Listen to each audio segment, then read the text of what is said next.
नमस्ते विद्यार्थी बालमित्रांनो, ब्रिज कोर्समधील आजचा आपला 45वा दिवस. आपण फायनल टेस्ट आज अभ्यासणार आहोत. 30 मार्क्सची टेस्ट आहे. Question number 1, choose the correct alternative answer for the following questions, 6 marks. First, which of the following is the set of natural numbers. म्हणजे तुम्हाला त्यांनी 4 सेट दिलेले आहेत, त्यातील नॅचरल नंबरचा सेट कोणता आहे तो तुम्हाला विचारलेला आहे. नॅचरल नंबर, काउंटिंग नंबर, ज्यांचा आपण ऑब्जेक्ट काउंट करण्यासाठी काय करतो, उपयोग करतो. आता यामधील नॅचरल नंबरचा सेट कोणता आहे बघा. स्टार्टिंग होते 1 2 3 4 याप्रमाणे. म्हणजे हा ऑप्शन बी बा 1 2 3 डॉट डॉट डॉट त्यांनी म्हटलेलं आहे. म्हणजे हा जो सेट आहे हा आहे नॅचरल नंबरचा सेट. म्हणजे तुम्हाला आन्सर मिळालेला आहे option B. Second, if P equal to 3 then find the value of polynomial p² - 9. म्हणजे पॉलिनॉमियल तुम्हाला दिलेली आहे p² - 9. यामध्ये पीची व्हॅल्यू तुम्हाला 3 पुट करायची आणि त्या पॉलिनॉमियलची व्हॅल्यू फाइंड आउट करायची. आता या ठिकाणी पीच्या जागेवर आपण जर 3 ठेवले तर 3चा स्क्वेअर -9, 3चा स्क्वेअर 9, 9 - 9 0. म्हणजे आपल्याला आन्सर मिळालेला आहे 0. असा ऑप्शन आहे आपला C. Then third, x + y = 4 is the linear equation in 2 variables and when x = 2 then the value of y is dot dot dot. म्हणजे या ठिकाणी एक्सची व्हॅल्यू तुम्हाला 2 दिलेली आहे आणि यावरून तुम्हाला वायची व्हॅल्यू फाइंड आउट करायला सांगितलेली आहे. यामध्ये एक्सच्या जागेवर आपण जर 2 पुट केले तर 2 + y = 4 असं येणार आहे. आणि मग हे 2 इकडे मायनस होणार. म्हणजे y = 4 - 2 म्हणजेच y = 2. म्हणजे वायची व्हॅल्यू तुम्हाला 2 मिळणार आहे. ऑप्शन बघा, ऑप्शन आहे डी. एजी क्वेश्चन आहेत. देन 4,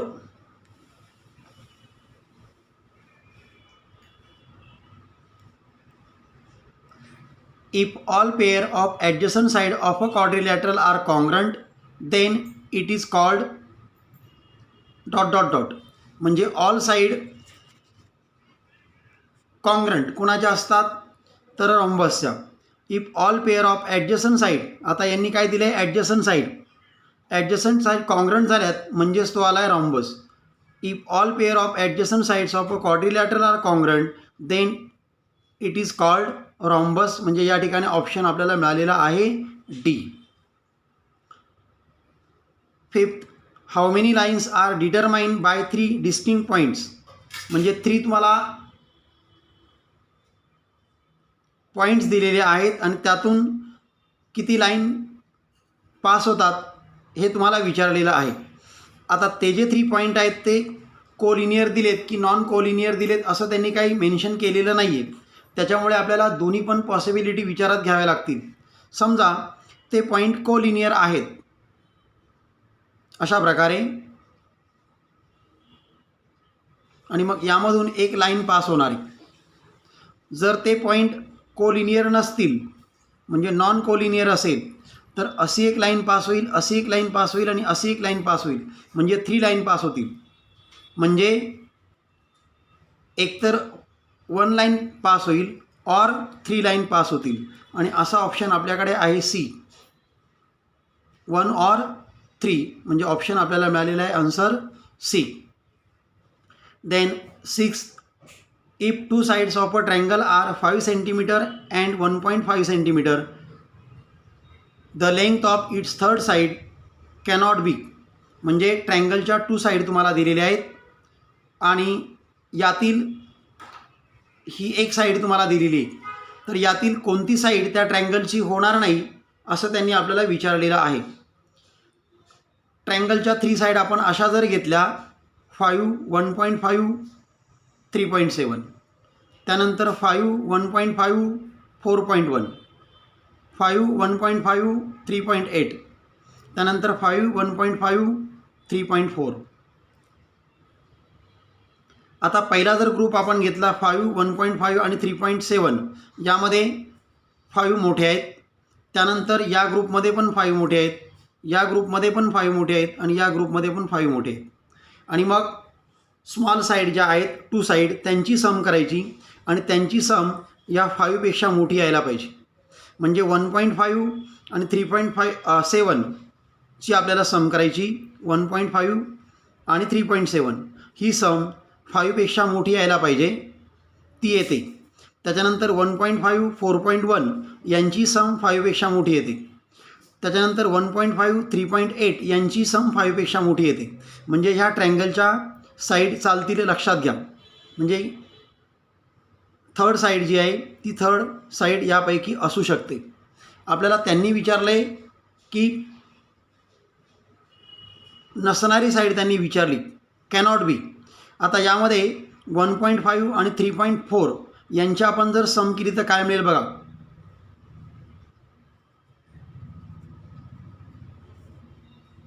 यांची आपण जर सम केली 9 आणि हे मिळाले आहेत 4.9. म्हणजे सम आपल्याला मिळते 4.9 आणि ही सम 5पेक्षा मोठी यायला पाहिजे. ही 5पेक्षा मोठी येत नाही, म्हणजे ही साईड आपल्याला चालणार नाही. Therefore the length of third side cannot be 3.4 semi. म्हणजे ऑप्शन आपल्याला मिळालेला आहे डी. हा क्वेश्चन आपला पूर्वी झालेला आहे. अगोदरच्या व्हिडिओमध्ये तुम्ही जर बघितलं तर यावर आपली चर्चा झालेली आहे. सविस्तर आपण हा क्वेश्चन सॉल्व केलेला आहे.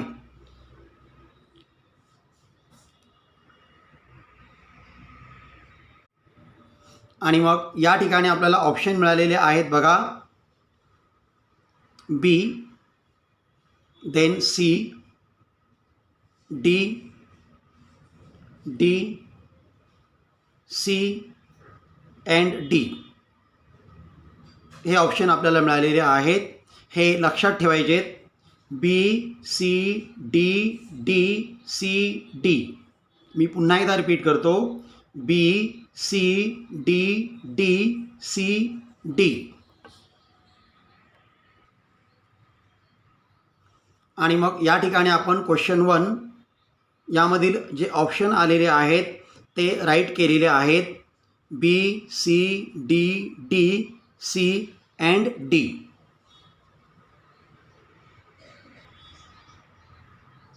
Then question number 2. Solve the following sub questions. Find the geometric mean of 2 and 8. 2 and 8चं तुम्हाला जॉमेट्रिक मीन फाइंड आउट करायला सांगितलेला आहे. यामध्ये 4 क्वेश्चन तुम्हाला दिलेले आहेत. ईच क्वेश्चन 1 मार्क्ससाठी आहे. टोटल 4 मार्क्स आहेत. Let the geometric mean of 2 and 8 be M. म्हणजे ह्या दोघांचा जॉमेट्रिक मीन आपण काय मानलेला आहे, एम मानलेला आहे. आणि मग आपण काय करतो, ज्या जॉमेट्रिक मीनचा स्क्वेअर करतो इक्वल टू त्या नंबरचं काय करतो आपण multiplication. Therefore M square equal to 2 × 8. 2 8 जा 16. M square equal to 16. Taking square roots of both the sides. M स्क्वेअरचं स्क्वेअर रूट आलं एम आणि 16चं स्क्वेअर रूट आलं 4. देअरफॉर हेच सेंटेन्स आपण रिपीट लिहिणार. लेटच्या जागेवर लिहितो आपण देअरफॉर आणि एमच्या जागेवर लिहितो एमची व्हॅल्यू किती आहे 4. Therefore the geometric mean of 2 and 8 be M. बीच्या जागेवर लिहिणार इज आणि एमच्या जागेवर लिहिणार व्हॅल्यू काय आहे 4. Therefore the geometric mean of 2 and 8 is 4. अशा प्रकारचे सेंटेन्स आपण बऱ्याच एक्झाम्पलमध्ये बनवलेले आहेत. Then second example. Factorise x² - 25. Example आपण राईट केलं आहे x² - 25. x² हा कुणाचा स्क्वेअर आहे तर एक्सचा. 25 कुणाचा स्क्वेअर आहे तर 5चा. म्हणजे x ब्रॅकेटचा स्क्वेअर -5 ब्रॅकेटचा स्क्वेअर. a² - b² हा फॉर्म्युला आपल्याला इथे यूज करावा लागेल बघा. a² - b² equal to a + b a - b. आणि मग त्याप्रमाणे आता आपण जर कंपॅरिझन केली तर एची व्हॅल्यू आहे x, बीची व्हॅल्यू आहे 5 आणि मग फर्स्ट ब्रॅकेटमध्ये a + b, सेकंड ब्रॅकेटमध्ये a - b. म्हणजे एक्स प्लस 5 आणि सेकंड ब्रॅकेटमध्ये एक्स मायनस 5 अशा प्रकारे आपल्याला याचे फॅक्टर काय करता येणार आहे, मिळविता येणार आहेत. Third example, the measure of one of the angle of a parallelogram is 40 degree, then find the measure of its adjacent angle. म्हणजे पॅरेलग्रॅमचा एक अँगल तुम्हाला 40 डिग्रीचा दिलेला आहे आणि त्याचा तुम्हाला ॲडजसंट अँगल फाइंड आउट करायला सांगितलेला आहे. Let the measure of the adjacent angle of a parallelogram be X. त्याचं मेजर आपण काय मानलेलं आहे, एक्स मानलेलं आहे. Adjacent angle of a parallelogram are supplementary. पॅरेलग्रॅमचे जे ॲडजसंट अँगल असतात ते सप्लिमेंटरी असतात, म्हणजे त्यांची सम 180 असते. Therefore X plus 40 degree equal to 180 degree. 40 इकडे गेल्यानंतर मायनस होणार आहे, X equal to 180 degree minus 40 degree. Therefore X equal to 140 degree, 140 degree. आणि मग आपण हेच सेंटेन्स पुन्हा लिहिणार आहोत नॉर्मल चेंजेस करून. लेटच्या जाग्यावर therefore the measure of the adjacent angle of the parallelogram, बीच्या जाग्यावर आपण इज लिहिणार आणि एक्सच्या जाग्यावर एक्सची value 140 degree. Therefore the measure of the adjacent angle of the parallelogram is 140 degree.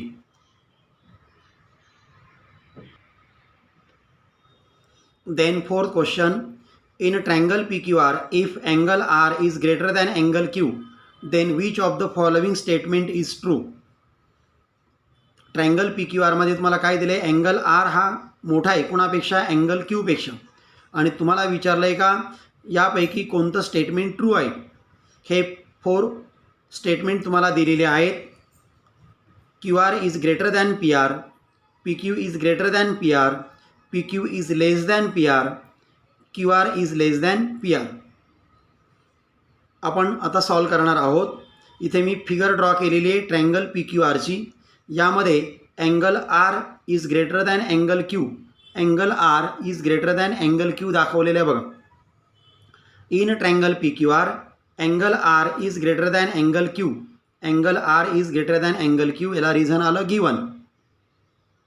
In triangle side opposite to the greater angle is greater.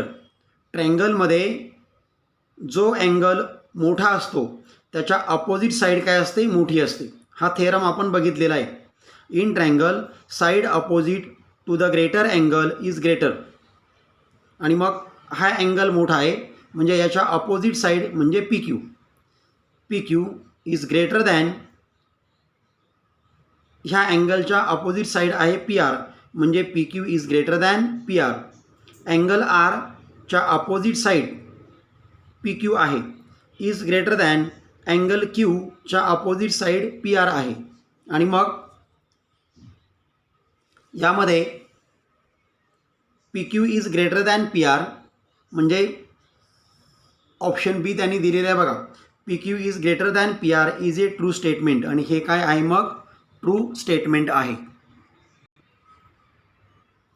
Question number 3. Solve the following sub questions, 14 marks. First, if A upon B equal to 5 upon 3, then find the value of A plus B upon A minus B. A upon B equal to 5 upon 3 given. आता value आपल्याला कोणाची काढायची बघा, A plus B upon A minus B. Plus आहे minus आहे म्हणजे कोणतं operation आलेलं आहे, componendo dividendo. By using componendo dividendo A plus B upon A minus B equal to, इकडे पण तेच ऑपरेशन करायचं आहे, 5 plus 3 upon 5 minus 3, 5 plus 3 8 upon 5 minus 3 2, 2 4 जा 8. म्हणजे आपल्याला आन्सर मिळालेला आहे A plus B upon A minus B equal to 4.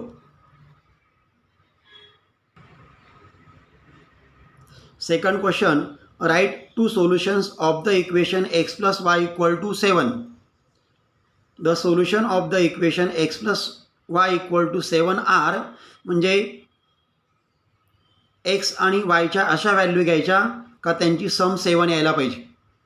आणि अशा तुम्हाला काय सांगितले त्यांनी, टू सोल्युशन्स यायला सांगितलेले आहेत. हा ओपन एंडेड क्वेश्चन आहे, म्हणजे तुमच्या मताने तुम्ही कोणत्याही व्हॅल्यू घेऊ शकतात. फक्त एक्स आणि वायची व्हॅल्यू अशा प्रकारे घ्यायची की दोघांची सम 7 आली पाहिजे. बघा मी पहिली पेअर घेतली 4 3, 4 आणि 3 सम 7 आली बघा. दुसरी पेअर मी घेतलेली 5 आणि 2 सम आली 7 बघा. तुम्ही आता अशी पण पेअर घेऊ शकतात 1 आणि 6, 1 आणि 6ची सम येते बघा 7, ही पेअर चालेल. एखादा विद्यार्थी 7 आणि 0 अशी घेईल, 7 + 0 7. म्हणजे या ठिकाणी तुम्ही तुमच्या मनाने 2 सोल्युशन कोणते पण लिहू शकता. मात्र कंडिशन एकच आहे का x + y हे आपल्याला 7 मिळालेलं पाहिजे. देन थर्ड क्वेश्चन,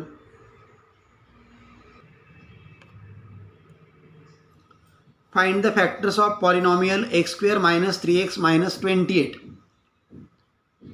आपण एक्झाम्पल पुन्हा लिहिलेलं आहे x² - 3x - 28.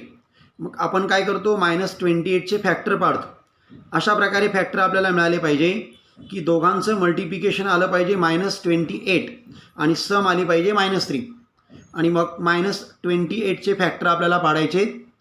मल्टिप्लिकेशन आलं पाहिजे -28 आणि सम आली पाहिजे -3.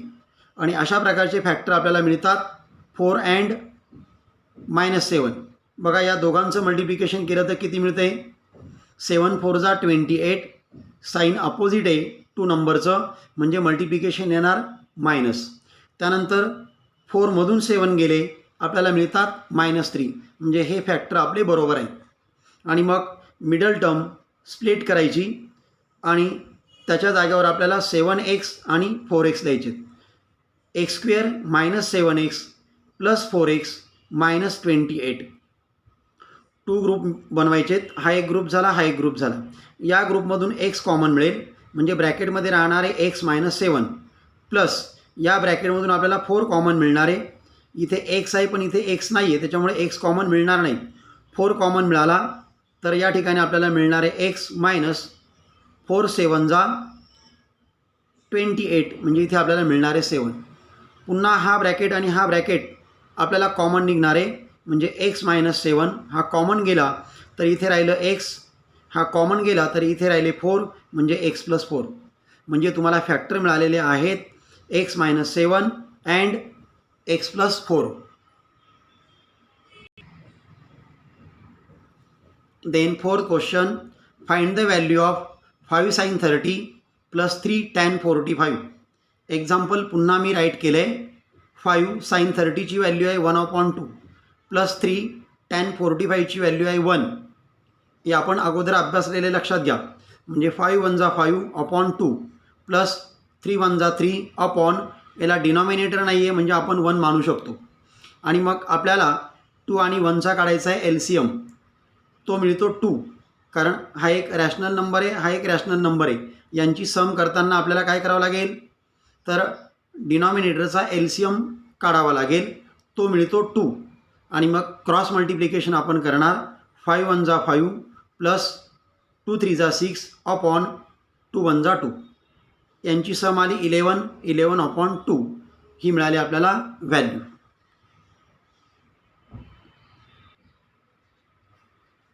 Fifth question, state in which quadrant or on which axis the following point lie. म्हणजे जे पॉईंट दिलेले आहेत तुम्हाला, हे कोणत्या क्वाड्रंटमध्ये आहे किंवा कोणत्या ॲक्सिसवर आहेत ते तुम्हाला त्यांनी विचारलेलं आहे.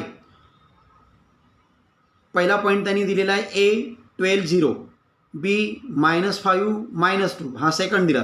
त्यानंतर थर्ड C 2 10 आणि D 15 -18. आता हे पॉईंट कोणत्या ॲक्सिसवरती किंवा कोणत्या क्वाड्रंटमध्ये लाय होतात ते आपल्याला फाइंड आउट करायचं. आपण इथे टेबल बनवला आहे बघा, serial number, points, quadrant or axis. इथे मी फिगर ड्रॉ केलेली तुम्हाला समजण्यासाठी. हा आहे एक्स ॲक्सिस आणि हा आहे वाय ॲक्सिस. या ठिकाणी हे असतं फर्स्ट क्वाड्रंट. इथे बोथ कोऑर्डिनेट पॉझिटिव्ह असतात. याच्या अपोजिट थर्ड क्वाड्रंट इथे दोन्ही कोऑर्डिनेट निगेटिव्ह असतात. त्यानंतर सेकंडमध्ये आपण जर गेलो तर निगेटिव्ह पॉझिटिव्ह आणि फोर्थ म्हणजे याच्या अपोजिट पॉझिटिव्ह निगेटिव्ह. हे तुम्हाला लक्षात कशा प्रकारे ठेवायचं ते पूर्वी सांगितलेलं आहे. फर्स्ट ए 12 आणि 0 आला म्हणजे इथे आपली चूक होण्याची शक्यता आहे. त्याच्यामुळे 0ला सोडून द्यायचं. म्हणजे नंबर फक्त कोणता घ्यायचा 12 हा फर्स्ट नंबर आहे का सेकंड नंबर आहे तर फर्स्ट नंबर आहे. फर्स्ट नंबर म्हणजे फर्स्ट ॲक्सिस म्हणजे एक्स ॲक्सिस. म्हणजे हा जो पॉईंट आहे हा पॉईंट कोणत्याही क्वाड्रंटमध्ये येत नाही, तो ॲक्सिसवर येतो. जर एखाद्या पॉईंटचा कोऑर्डिनेट एक्स ऑर वाय 0 असेल तर तो पॉईंट क्वाड्रंटमध्ये नसतो, तो ॲक्सिसवरती असतो. म्हणजे हा जो पॉईंट आहे हा पॉईंट ॲक्सिसवरती आहे आणि कोणत्या ॲक्सिसवरती आहे तो एक्स ॲक्सिसवर. देन सेकंड -5 -2 हे नंबर सोडून द्या, फक्त साईन विचारात घ्या. मायनस बघा कोणतं क्वाड्रंट इथे थर्ड क्वाड्रंट. म्हणजे क्वाड्रंट मिळाला आपल्याला थर्ड. म्हणजे हा पॉईंट थर्ड क्वाड्रंटमध्ये काय होतं आहे लाय होते. Then 2 and 10 positive quadrant first. Then 15 - 18 म्हणजे पॉझिटिव्ह निगेटिव्ह क्वाड्रंट आलेला आहे फोर्थ क्वाड्रंट. या प्रकारे हा टेबल काय करायचा आहे कंप्लीट करायचा आहे.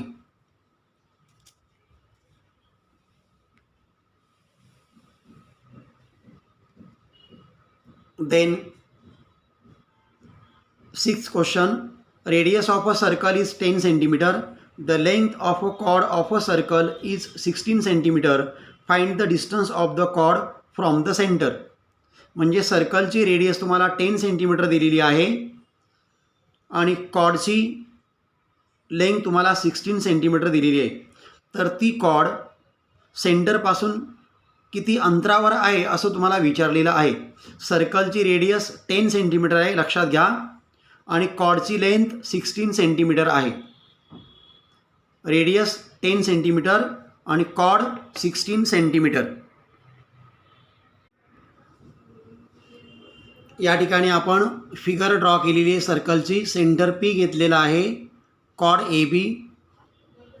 या कॉर्ड ए बीची लेंथ तुम्हाला 16 सेंटीमीटर दिलेली आहे आणि रेडियस 10 सेंटीमीटर आहे. म्हणजे पी बी 10 सेंटीमीटर होणार आहे. Let seg A B be a chord of a circle with centre P. हे आपण असं मानलेलं आहे. Let seg A B be a chord of a circle with centre P.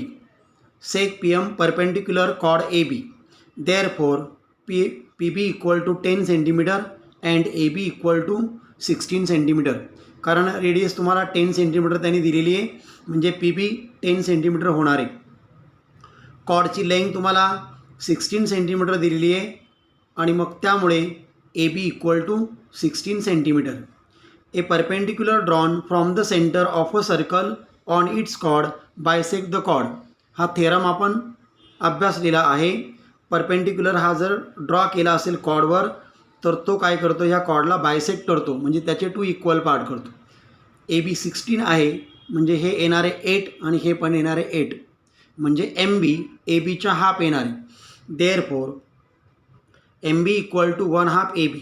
1/2 into A बीची value आहे 16 आणि 2ने 16ला डिवाईड केलं की आपल्याला मिळतात M B equal to 8 centimetre. आणि मग हा जो राईट अँगल्ड ट्रायंगल आहे यामध्ये पी बी 10 सेंटीमीटर आहे, एम बी आपण आता मिळवलेली आहे 8 सेंटीमीटर आणि पायथागोरस थेरम यूज करून आपण पी एमची व्हॅल्यू फाइंड आउट करू शकतो. इथे मी वेगळी फिगर ड्रॉ केली खाली बघा. In right angled triangle P M B हा अँगल 90चा आहे म्हणजे पायथागोरस थेरम आपण इथे यूज करणार. P B square equal to P M square plus M B square P T Pythagoras theorem. Value put करा. पी बीची व्हॅल्यू आहे 10, 10चा स्क्वेअर इक्वल टू पी एमचा स्क्वेअर प्लस 8चा स्क्वेअर. हा आला 100 equal to P M square plus 64. हे इकडे गेलं मायनस होणार आहे म्हणजे 100 - 64 equal to P M square आणि हे मायनस केल्यानंतर मिळतं आपल्याला 36 equal to P M square. Taking square roots of both sides. आता स्क्वेअर रूट घ्यायचे आपल्याला. पी एम स्क्वेअरचं स्क्वेअर रूट आलं पी एम आणि 36चं स्क्वेअर रूट आलं 6, म्हणजे पी एमची व्हॅल्यू आपल्याला मिळालेली आहे 6 centimetre.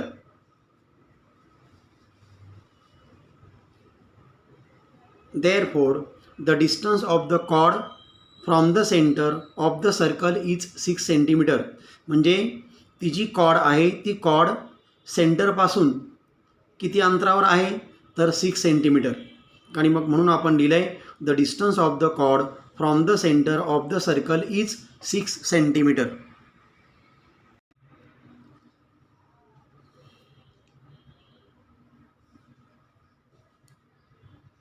Seventh sub question. In the adjoining figure, line L parallel line M and line N parallel line P. Find angle A, angle B and angle C from the given measure of an angle. म्हणजे या ठिकाणी तुम्हाला एक figure त्यांनी दिलेली आहे. Line L parallel line M तुम्हाला दिलेली आहे.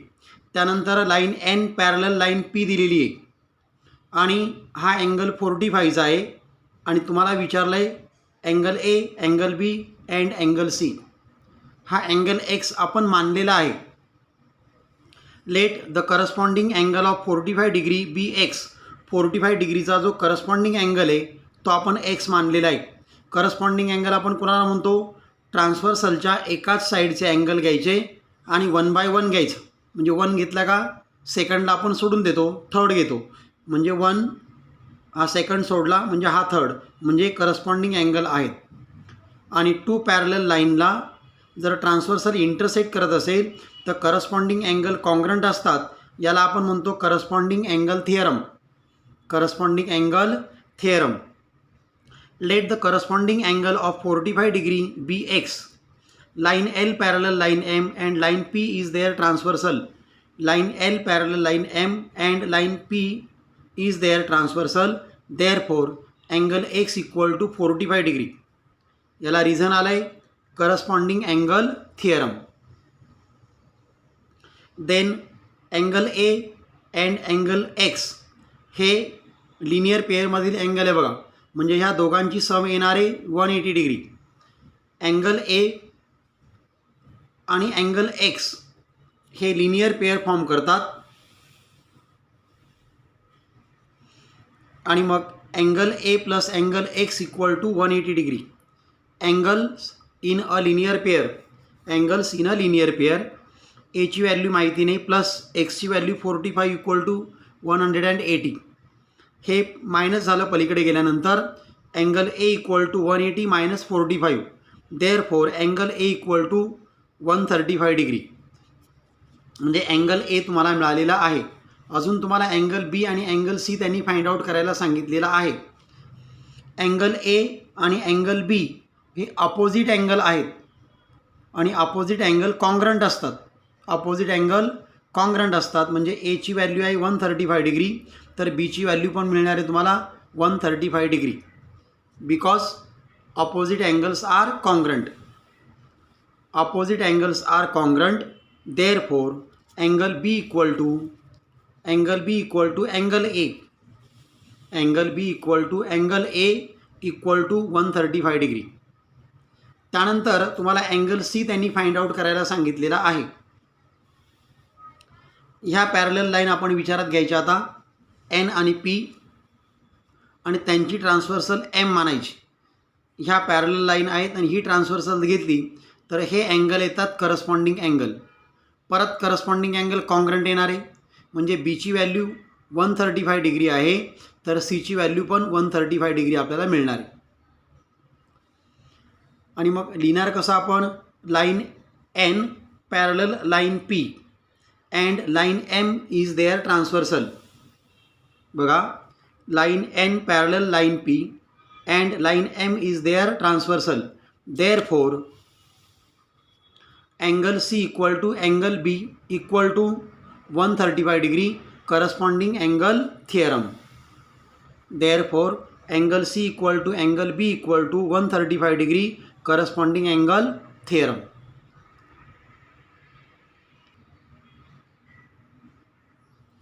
Then question number 4, solve the following sub questions, 6 mark. First, solve the following simultaneous linear equation 2x + 3y = 18 and x + y = 7. Equation आपण फर्स्ट लिहिलं त्याला नंबर दिला 1 गिवन. सेकंड इक्वेशन लिहिलं त्याला number दिला सेकंड, त्याला रिझन आलं गिवन.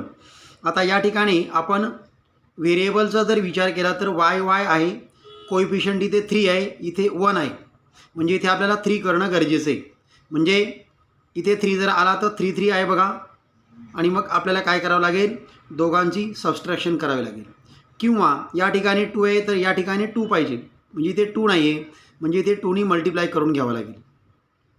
म्हणजे इक्वेशन 2ला 2नी मल्टिप्लाय करा किंवा 3नी मल्टिप्लाय करा, एकाने कोणीतरी मल्टिप्लाय करायचं आहे. आपण 3नी मल्टिप्लाय करून घेऊया. मल्टिप्लाइंग इक्वेशन 2/3, म्हणजे इक्वेशन 2ला काय करायचं आहे, 3नी मल्टिप्लाय करायचं.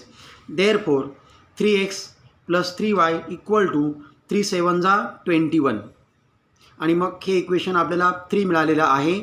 या 3मधून इक्वेशन 1 आपल्याला आता मायनस करायचं, सबस्ट्रॅक्ट करायचं, म्हणजे subtracting equation 1 from 3.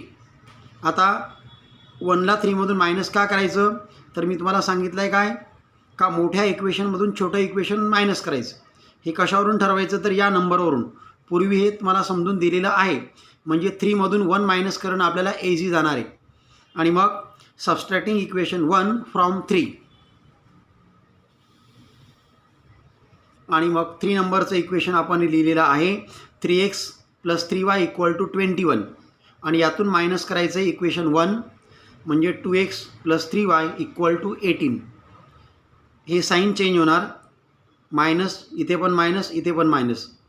3x - 2x म्हणजे x. 21 - 18 तुम्हाला 3 मिळाले, म्हणजे एक्सची व्हॅल्यू आपल्याला 3 मिळालेली आहे.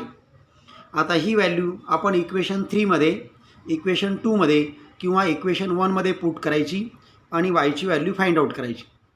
आपल्याला इझी जाणार आहे इक्वेशन 2, आणि मग putting x = 3 in equation 2 means x + y = 7. यामध्ये ही व्हॅल्यू आपल्याला आता पुट करायची आहे. एक्सच्या जाग्यावर आपण जर 3 लिहिले तर 3 + y = 7, आणि मग हा 3 पलीकडे जाणार, म्हणजे y = 7 - 3, देअरफॉर y = 4, म्हणजे तुम्हाला yची व्हॅल्यू मिळालेली आहे 4.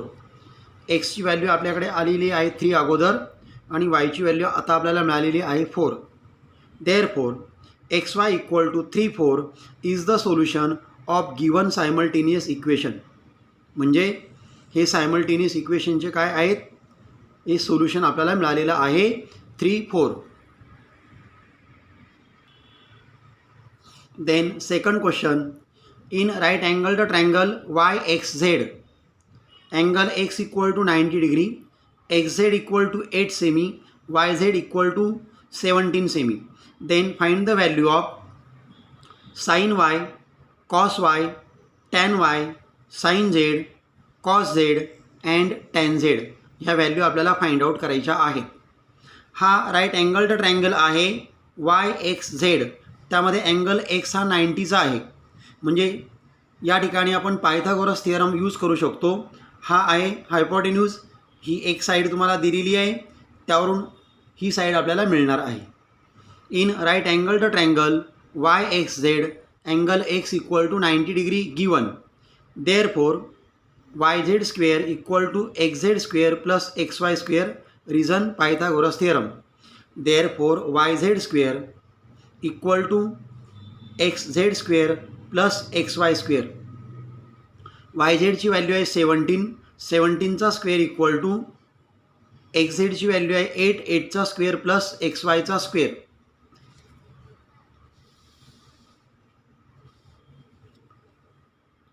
स्क्वेअर आपल्याला 17चा स्क्वेअर आलेला आहे 289 = 8चा स्क्वेअर 64 + XYचा square.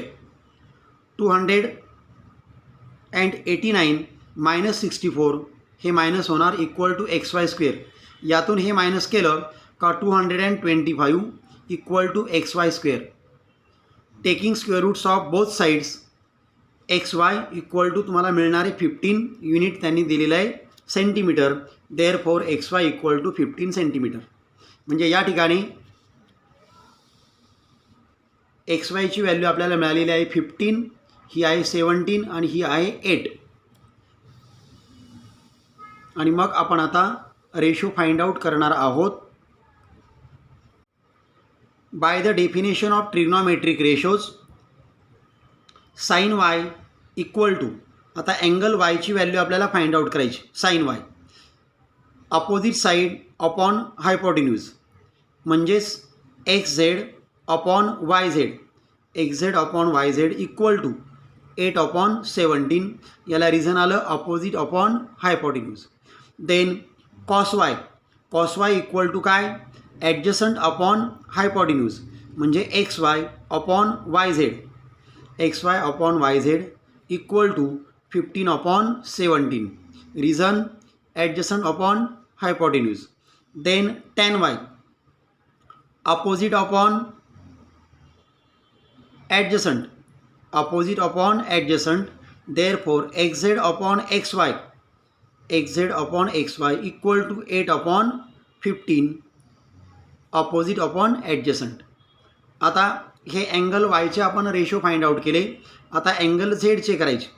Sign Z equal to opposite upon hypotenuse, opposite side आहे X Y upon Y Z, X Y upon Y Z equal to 15/17. Reason opposite upon hypotenuse. Then cos Z adjacent upon hypotenuse, म्हणजे X Z upon Y Z equal to 8/17. Reason adjacent upon hypotenuse. Then tan Z last ratio opposite upon adjacent, म्हणजे X Y upon X Z, X Y upon X Z equal to 15/8.